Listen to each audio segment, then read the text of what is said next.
سلام سلام سلام كم يحضركم ستراك زي أبير أملاح نقعد حن مصاهم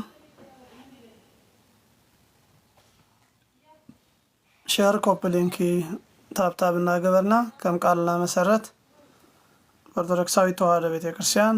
አስተምህሮ ጻውዒት እግዚአብሔር ዝብል ክንጅምር ኢና ስለዚህ ኩልኩም ሼር ኮፕሊንክ እናገበርኩም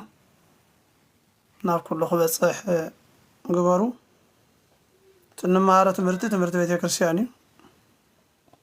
ናይ ማንም አይኮነን ማለት እዩ ከም ቃልና መሰረት እቲ ጊዜና ኣብ ግቦን ኣብ ረብሓን ኣብ ትምህርትን ክንሕልፎ ምእንትን ናብቲ ናይ ቤተ ክርስቲያንና ትምህርቲ ክንከይድ ኢና ማለት እዩ ስለዚ እንተወሰነ ደቃዮ ሼር ኮፒ ሊንክ እናገበርኩም ናብ ኩሉ ክበጽሕ እቲ ክምሃር ዝግብኦ ሰብ ከዓ ምእንቲ ክበጽሕ ኣባጽሕዎ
اسكي دمز تسمعت لي حدا قبر لي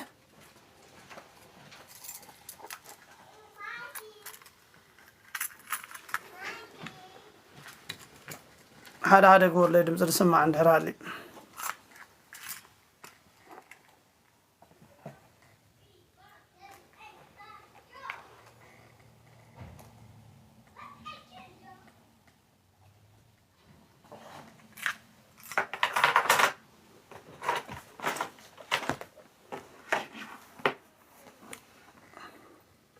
الشعراء صلوت نقبرنا والوات أبوتات انت أهليهم أبتحتي صلوت كنت كفتلنا نابل علي السير ليماني أبوتات كائنات انت الليهم نابل علي تو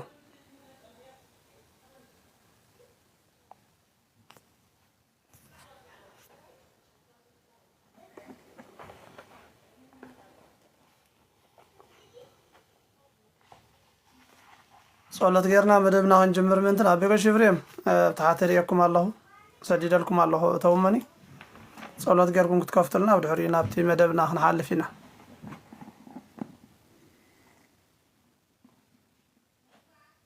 أبجستي تري وانت أهلهم صاوعتك زي أبي هرز بليو أرست مرتنا لما علتي بزعبة زي حصر زبالة زي خلوناي بحاصير تمرت بيتك شيء أنت ما يرنا تراينا خنود أبزي حزنا زلنا مدبات معناتي سلازي نتغمهار زلي نبيتي كريستيان ناتمر تغمهار زي دلسب مصي خيلي اي مهارنين اي دلنين زول سبكا ناي بعليو ማለት አንተ ዘገድዶ ሰብ የለን ማለት ናብዚ ሳይሉ ስለዚህ ናብተ ትምህርትና እንትን ክንከይድ አቦና አንተ ታቱ ጽቦ ነው ጸሎት ገርና መጀመርና እሺ አራይ አቦና እንደ ተማማ ይመስለንን አይ ምልስ ላይ ደም ዘለው ጸሎት ገርና ትምህርትና ክንጀምሪና ኩሉና ህልና ናብ ሰማያት ንሰብስብ በስመ አብ ወወልድ ወመንፈስ ቅዱስ አሐዱ አምላክ መሐሪ አምላክ ይማረና ተሳለ አምላክ ሳለና በረከታ በረከት ወልዳ ይኮለና ቅዱስ አምላክና እግዚአብሔር ሰላም ዘወዓለ ሰላም ይሕድረና ሰላም ዝሕደረውን ሰላም ይውዕለና በረከታና አምላክ በረከቶም ናይ ቅዱሳን መላእክት ይክፈለና እግዚአብሔር አምላክ ነሐዋርያት ነቢያትን ሰማዕታት ጻድቃን ሊቃውንትን ምስጢሩን ጥበቡን ዝገለጸ ምስጢሩን ጥበቡን ይግለጸልና ንማረ ትምህርቲ ያብልብና በመስተዋዕል ይሕድረልና ንህይወት ዘላለማዊ ድሕነትን ይግበረልና እግዚአብሔር አምላክ ከምቲ كتصلي خلكم صام زيلكم صوعني زبلنا أب سمايات نبرة أبونا إلنا نمسكنه آمين أبونا زب السمايات سمك يقدس من قصة خاتم ساعة فقد كاكم تاب سماي زخونكم ونا مدريخون نعلة إنجرانا لومي هبنا إحنا نزبدلنا يوم بدلهم كم زحد إحنا نزبدلنا بدلهم كم زحدنا لهم بدلنا حدقلنا فتنا يتتونا كان كله خوف خاد إحنا نامبرنا فتنا يتتونا كماي من قصة حقن نزل عالم نات كايمو آمين بسلام قدس جبريل ملاك وقسي مريم سلام ليش دينقل هلناچو دينقل وسكاچ مغزيابير صابو سلام ليش بركتا انت مانس ومروك فريكر سيجي تفسيف سيت او مريم لتزغا እግዚአብሔር ምስለጪ ሰአሊ ወጸሊ ምሕረተ በእንቲአና አብቅሮ ልጅ ኢየሱስ ክርስቶስ ከመ ይስራኤልና ኃጣውኢነ እግዚአብሔር አምላክ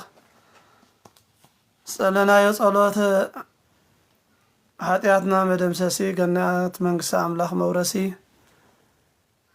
ልብና ዝኸፍት ምስጢሩ ኻነ ዝገልጽ ክገብረልና ናይ እግዚአብሔር አምላክና ቅዱስ ፈቃድ ይኹነልና አድማ ቢልና ከምዝበልናዮ ጻውዒት እግዚአብሔር እንታዩ ዛዕባ ጻውዒት እግዚአብሔር ከመይ ጽውዕ ዝብልና አስተምረና ክንማር ቅድሚው ግን እግዚአብሔር አምላክና ጉባኤና ከባርኸልና ናይ ነፍስ ወከፍ ጸሎትና ክኸውን ይግቦ ስለዚህ ነዚ ጉባኤ እዚ ባሪኹን ቀዲሱን ንዓይናኹምን እግዚአብሔር አምላክና ከስተምህረና ናቱ ሰናይን ቅዱስን ፈቃድ ይኹን እሺ ጻውዒት እግዚአብሔር በኦርቶዶክሳዊት ተዋህዶ ቤተክርስቲያን ከመይ እዩ ከመይ ናነስተምህር ከመይ ናኸን ንምሃር ኦርቶዶክሳዊት ተዋህዶ ቤተክርስቲያን ብዛዕባ ጻውዒት እግዚአብሔር ከመይ ገይራ ተስተምህር ጻውዒት እግዚአብሔር ማለት ከእንታይ ማለት እዩ ዝብል ብሕፅር ዝበለ ነጥቢ ናተማሃርና ክንከይድና ጻውዒት እግዚአብሔር ዝብል ጸውዐ ይጸውኡ ይጸውዓ ካብ ዝብል ግሲ ወይ ካኒ መዝገበ ቃላት ናይ ግሲ ቃል ናይ ግእዝ ወፀ ኮይኑ ምጽዋዕ ምዳሃይ ድምጽ ምስማዕ ማለት እዩ እዚ ኻኒ እግዚአብሔር ኣብ ዝተፋላለየ ግዜን ሰዓትን ንፍጥረታቱ ካብ ዘስምዖ ንፍጥረታቱ ካብ ዝጸውዖ ጻውዒት ሓደ እዩ መጀመርያ እግዚአብሔር አምላክ መዓሲዩ ጻውዒት ጀሚሩ ንዝብል ብድምጽ ክንሪዮን ከለና ኣብ ኦሪት ዘፍጥረት ምዕራፍ 3 እዩ እግዚአብሔር አምላክ ነቦና አዳም ጻውዒት ጸዊዕ ንሰብ ክጽውዕ ከሎ ኣብ ኦሪት ዘፍጥረት ምዕራፍ 3 ፈቅዲ 8 ዘሎ እግዚአብሔር አምላክ ንአዳም አዳም አበይ ኣለኻ ኢሉ ዝጸውዕ ጻውዒት ማለት እዩ ስለዚህ እዚ ትናይ መጀመርያ ክኸውን ከሎ ብዝተፈላለየ ጽውዕ ግን ኣብ መጽሓፍ ኢዮብ ተጻሒፉ ንረኽቦ ሰብ ዳ የስተውዕል እምበር እግዚአብሔር አምላክ ዚ ብዝተፈላለየ ነገር ገሩ ይጽውዕ ይብል ቅዱስ ኢዮብ አገልጋሊ ናይ እግዚአብሔር ዝኾነ ቅዱስ አቦና ኢዮብ ሰብ ዳ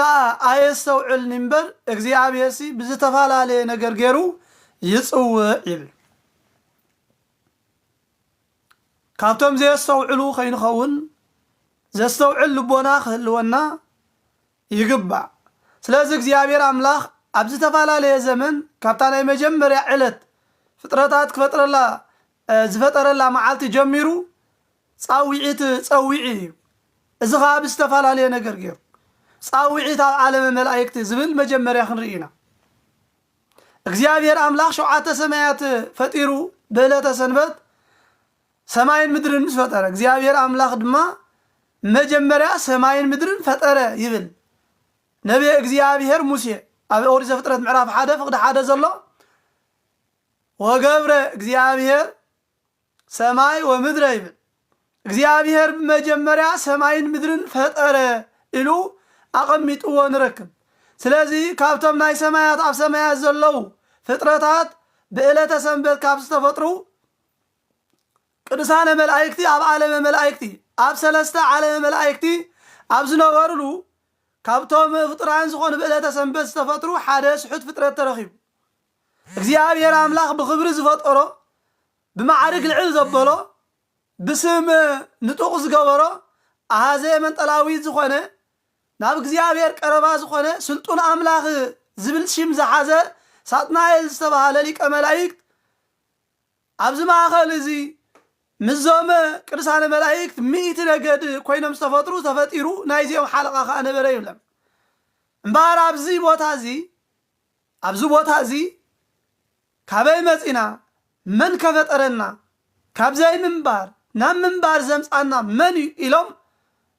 ዝጭነቁ ቅዱሳነ መላእክቲ ወይ ዘስተንትኑ ዝግረሙ ነይሮም ማለት በናይ በተስተፈጠሩ ፍጥረት ካብዘይ ምንባር አይነበርና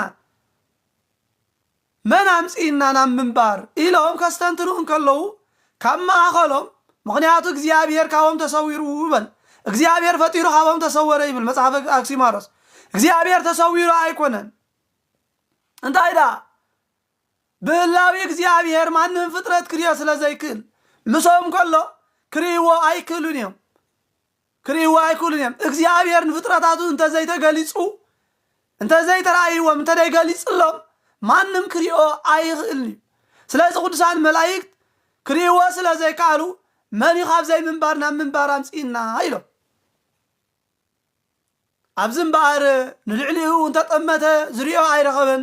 ነትሕቲኡ እንተራእይኻ ኣብ ትሕቲኡ ዝመሓደሩ ዝግዝኡ ቅዱሳነ መላእክት ዳንበር ማንም አይራእየን እሞ እዚ ክብሪ እዚ ቦታ እዚ ኣሓሊፈን ማንም ክህቦ ኣይግባአንን ኣነ ፈጠርኩኹም ተኽብሎም ኢሉ ከዓ ሓሰበ ሓሲቡ ከዓ ኣይተረፈን ኣነ ፈጠርኩኹም በሎም ኣብዚ ግዜ እዚ ኣብ መንጎሎም መላእክት እንታይ ኮነ ምፍልላይ ተፈጥረ ኣነ ፈጠርኩኹም ኣነ ዝፈጠርኩኹም ካብዘይ ምንባር ናብ ምንባር ዘምፃኹኹም ንዓይ ኣምልኹ ንዓይ ስገድለይ ኣነ ፈጣሪኹም ኣነ ገባሪኹም ምስ በሎም መላእክቲ ኣብ መንጎኦም ኩናት ኮነ ወይ ምፍልላይ ኮነ ናይ ምፍልላይ ሓሳብ ተፈጥረ እስኻ ከማና ፍጡር እንዲኻ እስከ ፈጣሪ እንተኾንካ ፈጢርካ ኣርየና ዝበልለው ገለ ከዓ እስኻ ፍጡር ኢኻ እንተኾነ ግን ፈጢራ ካበልካ ንሕና እውን ትሕትና ዘለው ፈጢርና ኢና ዝበልለው ገለ ከዓ ዝተጣራጠሩ ኣለው ገለ ከዓ ፍጹም ንስኻ ፈጣሪ ኢኻ ኢሎም ዝኣመኑለው ኣብ ሰለስተ ኣብ 4 ተኸፊሎም እስኻ ፈጣሪ ኣይኮንካ ፍጡር ኢኻ ዝበሉ 99 ነገድ መላእክት ክኾኑ ከለው እቶም ሓደ ነገድ ግን ኣብ ሰለስተ ተኸፊሎም እቶም ሓደ ነገድ ኣብ ሰለስተ ተኸፊሎም ኣስተውዕሉ ሓደ ፍጹም ንስኻ ፈጣሪ ኢኻ ኢሎም ሰገዱለው እቶም ካልኣይ ዝተጣራጠሩለው እቶም ሳልሳይ ከዓ ንስኻ ፈጢርካ እንድሕር ኮንካ ንሕና እውን ትሕትና ዘለው ፈጢርና ኢና ኢሎም በዚ ሰለስተ ነገራት እዚ እምበኣር ኣብ ዓለም መላእክት እንታይ ኮነ ምፍልላይ ኮነ ኣብቲ ናይ ሰላም ቦታ ኣብ ዓለም መላእክት ምፍልላይ ኮነ ብድሕሪ እዚ መላእክቲ ሚካኤልን ሰራዊቱ እንታይ ገበርዎ ተዋግእዎ ይብል ንመን ንሳጥናኤል ወይ ንዲያብሎስ ሓሶት ካብ መዛግብታ ወፀት ክፍኣት ካብ መዛግብታ ወፀት ዘይገበሮ ዘይኮኖ ክሕሱ ዝጀመረ መን ዲያብሎስ እዩ ማለት እዩ ካብ ምንታይ ካብ ልቡ ውፅኡ ባዕሉ ብድሕሪ እዚ መላእክቲ ክዋግእዎም ጀመሩ ወይ ከዓ ካራኸርዎም ጀመሩ ተዋግኦም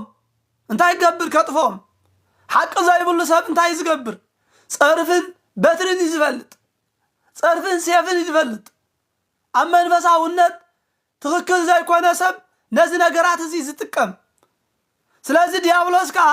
ነዚ ነገር እዚ ጀማሪ እዩ ንመላእክቲ ከጥፎም ክንምሶም ኢሉ ንቅዱሳን መላእክትን በዓል ሚካኤልን ገብርኤልን ነቶም 99 ነገደ መላእክቲ ከንበርክኾም ኢሉ ብሓይሊ ፈተነ ክልተ ግዜ ሰዓሮም ክልተ ግዜ ምስ ሰዓሮም ግን ነቲ ዘይረኣይዎ ኣምላኽ ንኽብርኻ ኢልና ዘይኮናን ንወጋእ ዘለና ንኽብርኻ ንኣምላኽነትካ ኢልና ዘይኮናን እንታይ ንገብር ዘለና ንከላኸል ዘለና ስለምንታይ ኢኻ ክንሰዓር ኢልካ ትሪአና ኢሎም ኣይረኣይዎን ነባብያን ለባውያን ህያውያን ስለ ዝኾኑ በዚ ነገር እዚ እግዚኣብሔር ፈጣሪኦም ብምስዋዕ ስለ ዝፈልጡ ቅዱስ ገብርኤል ኣብ ማእኸሎም ኮይኑ በብዝኣመናዮ ንቁም ኣብዘ ዝኣመናዮ ንሃሊ ኢልዎ ንቁም በብህላዌነ እስከ ንኣምሮ ለኣምላክነ ንኣምላኽና ክሳብ ንፈልጦ እግዚኣብሔርና ክሳብ ዝግለጸልና ኣብዘ ዘለናዮ ንቁም በሎም ኣበሳሬ ናይ ብስራት መልአከ ብስራት ዝተባሃለ ቅዱስ ገብርኤል ማለት መልአኽ ገብርኤል ሰላም ሰቢኹ እቲ ሰላም ዘይደሊ ዲያብሎስ ክፍኣት ካብ ውሽጡ ዘንቀለግን ካብ ክፍኣት ናብ ክፍኣት ካብ ሓጢኣት ናብ ሓጢኣት ካብ በደል ናብ በደል ይኸይዱ እምበኣር እግዚኣብሔር ኣነ ፈጠርኩኹም ኢሉ ምስ ተመክሐ ካብ ሰማያዊት ኢየሩሳሌም ናብ ዓለመ መላእክቲ ናብ ኢዮር ናብ ራማን ናብ ኤረርን ደርበየ ይብል ካብቲ ልዕል ኢልዎ ዝነበረ ብቦታ ካብቲ ልዕል ኢልዎ ዝነበረ ብማዕርግ ደርበዮ ኣብዚ ሽዑ ምስ መላእኽቲ ዋጋእ ጀሚሩ ክዋጋእ ምጀመረ ግን ክልተ ግዜ ስዒርዎም ክልተ ግዜ እንታይ ገርዎም ስዒርዎም ጻድቃን ኣብዚ ምድሪ ዝኸለዉ እንታይ ናይ ምግባሮም ኣብዚ ምድሪ ዝኸለዉ ናይ ምውዳቖም ናይ ትምስኦም ብሓጢኣት ምኽንያት ይስዕሮም ይወድቁ እንደገና ካብ ብንስሓ ናብ እግዚኣብሔር ኣምላኽ ብምምልካትካ ብሓይለ እግዚኣብሔርካ ናይ ምትንስኦም ሳልሳይ ግዜ ግን ኢሉ እወ ኢሉ መለሰሎም ሶም ምስለመኑ ቅዱሳን መላእክቲ ናብ እግዚኣብሔር ምስ ተመልከቱ እግዚኣብሔር እወ ፍቓደይ እዩ ፍቓድካ ዘይኮነን ምስበሎ እወ ፍቓደይ ፍቓደይ እንተኾነ ግን ብባህሪና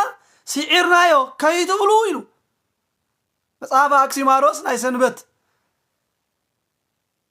ብዛዕባ ኣብ ዓለመ መላእክቲ ዝነበረ ውግእ ወይ ከዓኒ ክርክር ገልጽ ከለይ ራእይ ዮሐንስ ምዕራፍ 12 ካብ ፍቕዲ 7 ክሳብ 10 ዘለዉ ምንባብ ይከኣል ማለት ራእይ ዮሐንስ ምዕራፍ 12 ፍቕዲ 7 ክሳብ 10 ዘሎ ስለዚ እግዚአብሔር ፍቓደይስ ፍቓደይ እዩ ብባህሪና ስዒርናዮ ከይትብሉ ራእዩ ንሕና ብባህሪና ንሰይጣን ወይ ከዓ ንኣጋንንቲ ወይ እውን ንኽፉ ነገር ብባህሪና ክንስዕሮ ኣይንኽእልን ብሓይሊ እግዚአብሔር ግን ንስዕሮ ኢና ስለዚ ቅዱሳን መላእክቲ ዝተረድእዎ ዝተምሃርዎ እዚ ነሩ እግዚአብሔር ኣምላኽ ከስተምህሮም ምእንትን መጀመርያ ብባህሪኦም ከም ዘይስዕሩ ከፍልጥ ክልተ ግዜ ከም ዝሰዓሩ ገሩ መወዳእቱ ግን ምልክተ መስቀል ሃቦም ይብል ምልክት ሃቦም እሞ በዛ ምልክት እዚኣ ገይሮም ከዓኒ ካብ ሰማያት ካበይ መጀመርያ ካብ ኢዮሪ ተደርቢ ካብኡ ከዓ ናብዚ ምድሪ እዚ ደርበይዎ ሚካኤል መላእኽቱን እንታይ ገበርዎ ተዋግእዎ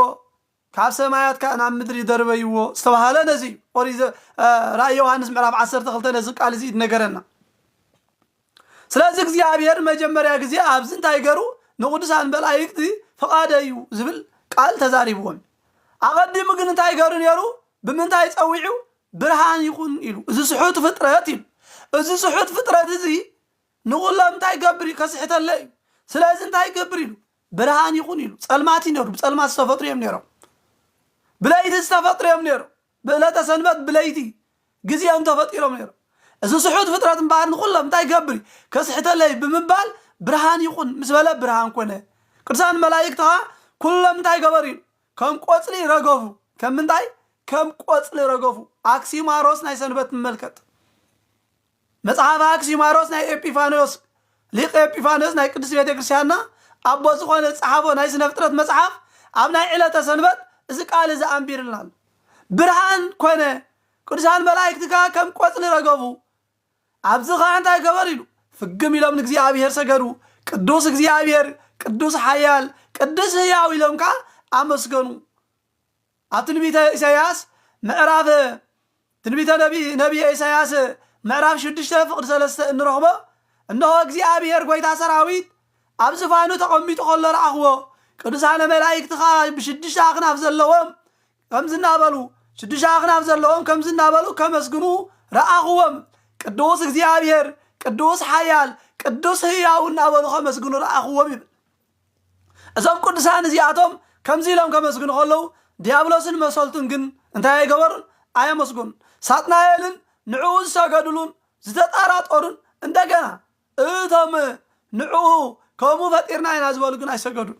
ብድሕሪኡ እንታይ በልዎ ስገድ በልዎ ኣነሲ ከም ፍጡር እንታይ አይገብርን አይሰግድን በለ ከመይ ራዩ ከም ፍጡር አይሰግድን እንተ ኽኢልኩም እኳ ኢሉ እንተ ኽኢልኩም እኳ ራብዓይ ገርኩም አመስግኑ ኢሉ እግዚአብሔር ብርሃን ይኹን ብምባል ንቅዱሳነ መላእክት እንታይ ገበሮም ፀውዖም ፃውዒት እግዚአብሔር እዚ ነዚ ክንሕስ ስለዘለኹ እግዚአብሔር እንታይ ገሪዩ በዚ ብርሃን እዚ ገሩን ቅዱሳን መላእክት እንታይ ገርዎም ፀውዖም እሳቶም ከዓ ብሩህ አእምሮኦም በርሃሎም እግዚአብሔር አምላኽ መን ምዃኑ ፈለጡ ከመስግንዎ ዘለዎም ክሰግድሉ ዘለዎም ከምልኽዎ ዘለዎም ዲያብሎስ ዘይኮነስ እግዚአብሔር እቲ ብሕቡእ ዘሎ እሱ ንኩሉ ፍጥረታት ዝፈጥር ንሱ ምዃኑ ተመልኪቶም በዚ ፃውዒት እዚ እንታይ ገበሩ ንቅዱስ እግዚአብሔር ንአምላኽና ንአብ ንወልድ መንፈስ ቅዱስ ሰገዱ ንአማናዊ ፈጣሪኦም ማለት ስለዚ በዚ ንቅዱሳነ መላእክቲ ፀውዖም ይብለና ኣብ ዓለም መላእክቲ ፃውዒት በዚ ተጀመረ እቲ ካልኣይ ነቦና አዳም ብክብሪ ፈጢሩ ብዕለተ ሰንበት መተካታ ናይታ ዝጎደለት ነገድ ናይ ዓለም መላእክቲ ክንሪያ ፀንሓና ምእቲ ነገድ ገር ዝፈጠረ እግዚአብሔር بجزء أفقادو ساتنايل بجزء أفقادو بشامناي معارج يوم تفتيرهم كل ملايك تاشعي معارج أب تاشعي مريج أي مريسو عصر أيجن أنت أيكوين نفرد زواها بلي عصر ده معارجات الله ببيت كريستيانا سلازم كل سنة ملايكتي كابيهم توقيسهم تحريلنا كعصر أي معارج كعصر أي معارج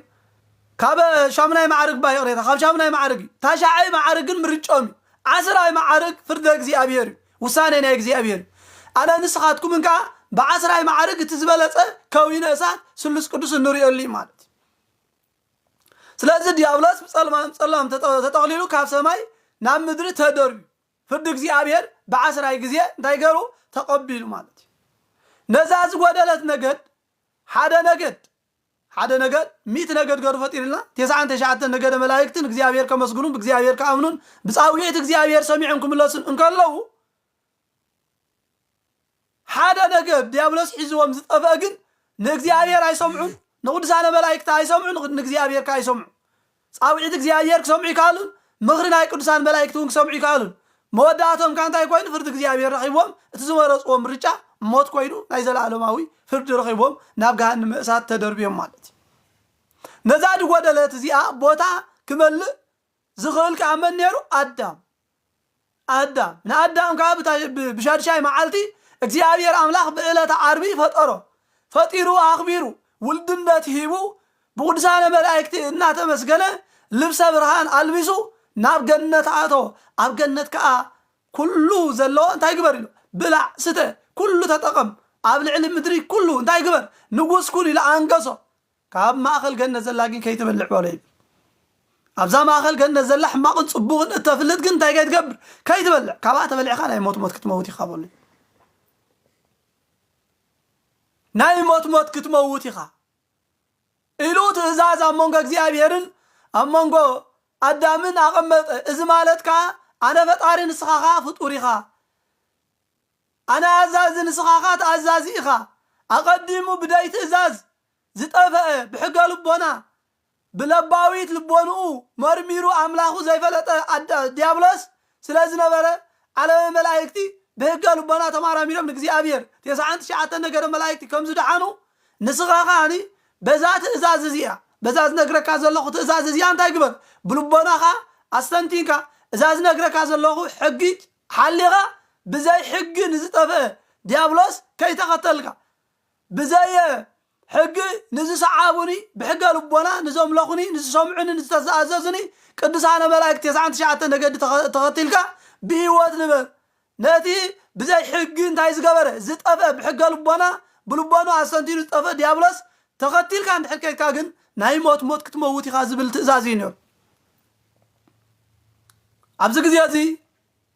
أدام شوعاتم عمت راي نحقق زيابير انتاي قروا حليو دحري يقن انتاي قبره بمخلياته كايسي ويتمن ديابلس نخايسي عسحيتو كيس أب كيس تصويرو كيس خان هوان أسحيتا هوان كا نا أدام أتاليلا كلت يوم كابتا حماقون صبغون تفلت بلعم نكزيابير أملاق تايقبروا أقوطعو أركانهم كونو عراقهم مخانهم سفلتو كابهم كنتيتهم انتاي قبرو كجمرو لبسي كدان كلوبسو جموري حفرتهم مستراي قدميو قن طراي لبسهم نبرو طرحهم نبرو قنا خنتاي قبر نيرم أي رأي نيرم حفرتهم كويري نيرم سلامنتاي انتحريلنا صقا እግዚአብሔር ከሊልዎም ነይሩ ማለት እግዚአብሔር ዝበለካ አንተ ዘይገርካ صقا ካስለ ጥቅንጠጥ ብሩ ፍጥረት ዝነበረ ዲያብሎስ ወይ ሳጥናኤል ብርሃንነቱ ካብ እግዚአብሔር ስለዝነበረ ጸልማት ተጎልቢው ተደርበየ ይዝብለና ብሩ ፍጥረት ዝነበረ አዳሙን ሕግ እግዚአብሔር ምጽሓሰ እንታይ ገበር ዕራቁ ኾነ ልብሰ ብርሃን ለቢስ ዝነበረ አዳም ዕራቁ ኾነ ብድሕሪ እዚ እግዚአብሔር بجزء مسيت وكأني ناي مشى صحي عراربو مسكونه دمص እግዚአብሔር ኣብ ገነት ተማላለሰ ይብለን ኦሪት ዘፍጥረት ምዕራፍ 3 ፍቅድ 8 ምድሪ ምስ ወልወለ ሃሎ ሞቶ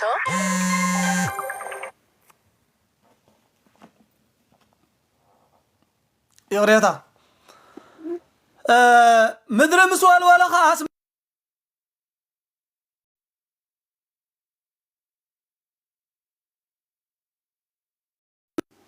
سمع الله هذا هذا قبر لي سمع عند هرالي